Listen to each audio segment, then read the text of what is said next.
நோன்புங்கிறது எனக்கு உள்ளது, அதுக்கு உண்டான கூலியை நானே கொடுக்குறேன்னு சொல்கிறாங்க. இப்போ வந்து நம்ம செய்யக்கூடிய மற்ற அமல்கள்லாம் யாருக்கு உள்ளது, அதுக்கு யார் கூலி தருவோம்? அதாவது என்ன கேட்கிறாருன்னா, ஒரு ஹதீஸ குதுசில இருக்கிறது, நோன்பு எனக்கு உரியது, அதுக்கு நானே கூலி கொடுப்பேன் அப்படின்னு சொல்றான். இப்ப நோன்பு மட்டும்தான் இறைவனுக்கு உரியதா? தொழுகை அவனுக்கு உரியது இல்லையா கேட்கிறாரு. நோன்பு எனக்கு உரியதுன்னா தொழுகை மற்றதெல்லாம் வந்து யாருக்கு உரியது அப்படின்னு கேட்கிறாரு. எல்லாமே இறைவனுக்கு உரியதுதான், அதுல எந்த ஒரு மாற்றமும் கிடையாது. ஆனா நோன்பை பொறுத்த வரைக்கும் பிரத்யேகமா சொல்றது காரணம் என்னன்னு கேட்டா, ஒருத்தன் தொழுவுறானா இல்லையாங்கிறது உலகத்துல எல்லாத்துக்கும் தெரியும். வழங்குதா?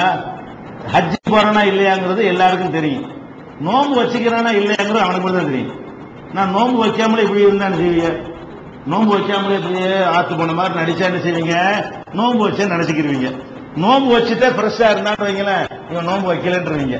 இப்ப இந்த நோன்பு வந்து இறைவனுக்காக மட்டும் செய்யறது அதுல மட்டும்தான் இருக்குது. தொழுகை கூட ஒருத்தன் வந்து நடிச்சு முனாபிக்கு கூட தொழுவான், முனாபிக்கு நோன்பு வைக்க மாட்டான். ரசூலுல்லாஹ் காலத்துல முனாபிக்கு இருந்தானா அவன் தொழுவான். ஏன்?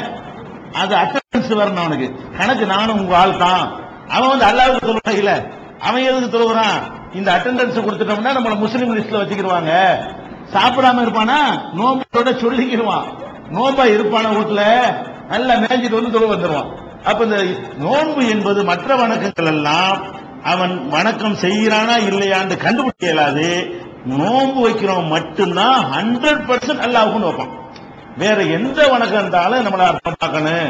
பெருமைக்கு அஜிக்கு போறவன் இருக்கிறான், தொழுவும் போதே என்ன செய்ய, 4 பேர் ஒரு மாதிரியா பார்த்தாங்கன்னா ஷார்ட்டா தொழுவுறான், நீட்டி தொழுவுறான். எதுக்காண்டி?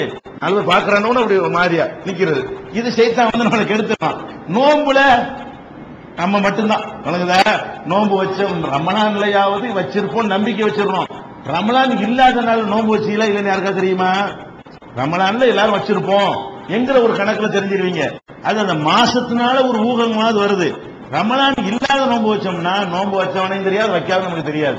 அப்ப நோன்பு என்பது அல்லாஹ்வுக்கு உரியதுங்கிற கருத்து என்னன்னா, அதுல மட்டும்தான்டா எனக்கு உரியதாக நீ வச்சுக்கிட்டு இருக்கிற, மத்த எல்லாத்துலயும் உனக்கு முகஸ்துதி வந்துருது, அடுத்தவனை பார்க்க ஆரம்பிச்சிடுற, அதனால நானே உனக்கு கூலி தர்றேங்கிறான். அதான் டிஃபரெண்ட்.